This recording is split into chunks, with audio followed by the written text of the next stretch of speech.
میں بڑا دکھی آ رہا ہوں۔ اللہ کے نبی کیا ہوا؟ کہا ہونا کیا، ساری پاکستان کی دینی جماعتوں نے دعوت دے کر مجھے بلایا تھا، اور جب میں یہاں آیا میرے استقبال کے لیے کوئی بھی نہیں پہنچا، مجھے خود ہی ٹیکسی کر کے یہاں آنا پڑا، کوئی بھی نہیں آیا۔ اب میں ناراض ہو کر جا رہا ہوں، اور طاہر القادری صاحب اللہ کے نبی کے پاؤں میں بیٹھ کر رونے لگے، نہیں جانے دوں گا، نہیں جانے دوں گا، نہیں میں نے جانا ہے، میں نے جانا، اب نہیں جانے دوں گا، اللہ کے نبی معاف کر دیجئے، نہیں جانے دوں گا، مجھے بتائیے، مجھے آرڈر کیجئے، میں کیا کروں؟ کہا اچھا اگر تو میرا خادم بن جائے، اعوذ بوجہ اللہ العظیم، اگر تو میرا خادم بن جائے، ہوٹل کا کرایہ تیرے ذمے، ٹیکسی تیرے ذمے، واپسی مدینہ بائی ایئر کا ٹکٹ تیرے ذمے، تو یہاں سے ٹکٹ دے کے کس نے بھیجا تھا؟ اس نے ریٹرن ٹکٹ کیوں نہیں دے دیا؟ واپسی کا ٹکٹ تیرے ذمے، فیصل آباد تمہارے طوطوں کے اجتماع میں پہنچوں گا تو وہ ٹیکسی تمہارے ذمے، اگر یہ سارے خرچے تم مان لو، خرچے تم تسلیم کر لو، تو پھر میں وعدہ کرتا ہوں میں 7 دن مزید رہ جاؤں گا۔ تو کہا میں مانتا ہوں اللہ کے نبی، اور پھر میمنوں کے اجتماع میں آ کر رویا پیٹا کہ آپ میرا ساتھ دو یا نہ دو، میں تو نبی سے سارے خرچے دینے کا وعدہ کر چکا ہوں، میری جیب خالی ہے، نہیں دیتا تو ایمان جاتا ہے، اور اگر دیتا ہوں تو کہاں سے دوں گا؟ لوگوں نے کہا بابا یہ ہم سے ہی لے لے، ہم تیری جھولی بھر دیتے ہیں۔ اگر یہ مان لیا جائے کہ اللہ کے نبی بشر فوت ہو گئے، بشر مر جاتا ہے، بشر دنیا چھوڑ دیتا ہے، بشر عالم الغیب نہیں ہوا کرتا، بشر مختار کل نہیں ہوا کرتا، لیکن جھوٹ کے پاؤں نہیں ہوا کرتے۔ جو عقیدے لوگوں میں بیان کرتے ہیں، ایک خواب کے اندر سارے عقیدوں پر پانی پھیر گئے۔ لوگوں کو کہتے ہیں نبی عالم الغیب، تو نبی کو تو پہلے ہی پتا تھا مدینے سے نکلنے سے پہلے، فلائٹ پکڑنے سے پہلے، کہ وہاں استقبال کرنے کے لیے کوئی نہیں آئے گا، تو نبی کیوں آئے؟ نمبر 1۔ نمبر 2، لوگوں سے کہتے ہیں آگے تاج والے، دم بدم پڑھو درود، کہ حضور بھی ہیں یہاں موجود، نبی موجود ہیں، ساتھ ہیں، بیٹھے ہیں، آئے ہوئے ہیں، حاضر ناظر ہیں، ادھر بھی تو ادھر بھی تو، جدھر عرش پہ بھی سنا بھی تذکرہ غوثی، عرش پہ بھی نبی، فرش پہ بھی نبی۔ ارے بابلے، جو حاضر ناظر ہوتا ہے وہ فلائٹ کیوں پکڑتا ہے؟ اسے کراچی سے فیصل آباد کیوں جانا پڑتا ہے؟ نہیں تم نہیں مانتے، نبی پورے مختار کل، سارے خزانوں کی کنجیے، سارے خزانوں کی کنجیے، تو اپنے خواب کے اندر اپنے عقیدے کی نفی کیوں کرتے ہو؟ جس کے پاس سارے خزانوں کی کنجیے ہوں وہ 1500 ریال کا ریٹرن ٹکٹ خود نہیں لے سکتا، تم سے کیوں مانگتا ہے؟ جو عقیدے امت کو تم دیتے ہو، اپنے خواب، اپنا ڈرامہ، اپنی جہنم بھرنے کے لیے، اسی عقیدوں کا تم انکار کیوں کر دیتے ہو؟ اگر یہ مان لیا جائے نور من نور اللہ کہنے کی وجہ سنیے، اگر یہ مان لیا جائے کہ نبی بشر تھے تو ساری پنچکین کے شرک کی ختم ہو جائے گی۔ پیر سیدھی انگلی کے اشارے کرتا ہے، کرنٹ مارتا ہے، اور لوگ لوٹ پوٹ ہو کے سجدوں میں گرتے ہیں۔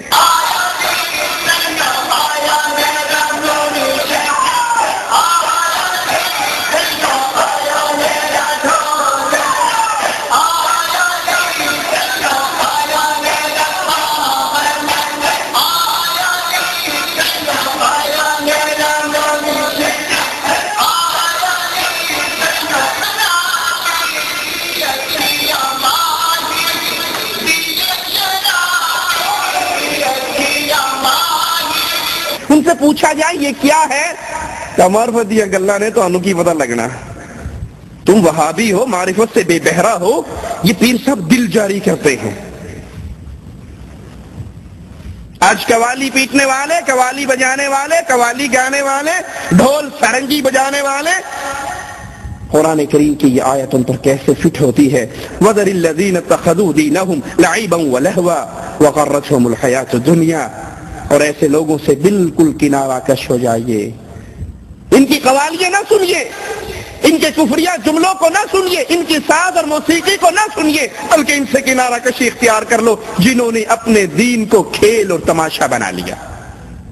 اللہ کی قسم دے کر پوچھتا ہوں، اس منظر کو آپ اہل شرک کے سامنے، اہل کفر کے سامنے پیش کیجئے، کافروں کے سامنے پیش کیجئے کہ ایک مسلمان بڑی سفید پگڑی باندھ کے بیٹھا ہوا ہے، انگلی کا اشارہ کر رہا ہے اور پوری مسجد کو کرنٹ لگ رہا ہے، وہ ناچ رہے ہیں، گر رہے ہیں، لوٹ پوٹ ہو رہے ہیں، تو کیا خیال ہے؟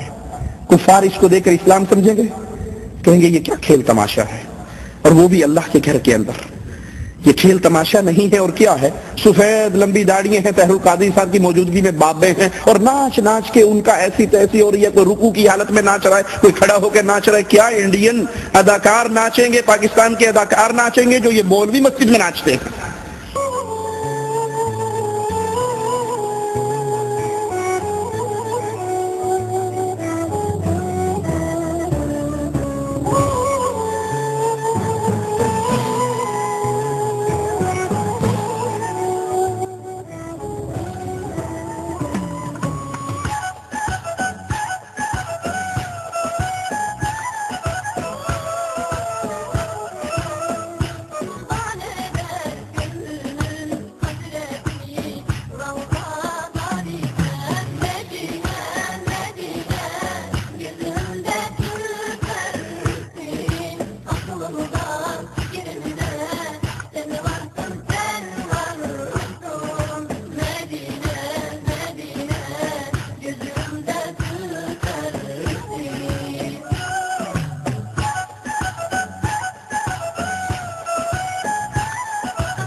یہ کھیل تماشا نہیں ہے؟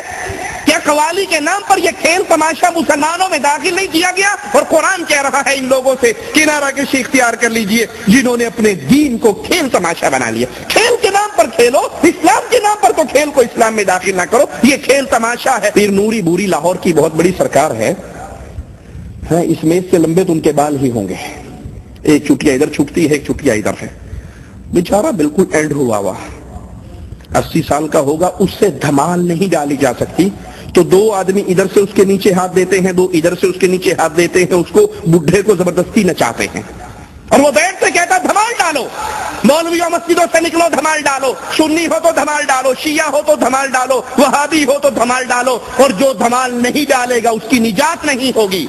کہتا میں قسم کھا کر کہتا ہوں، جو دھمال نہیں ڈالے گا اللہ کی قسم قیامت کے دن نہیں بخشا جائے گا۔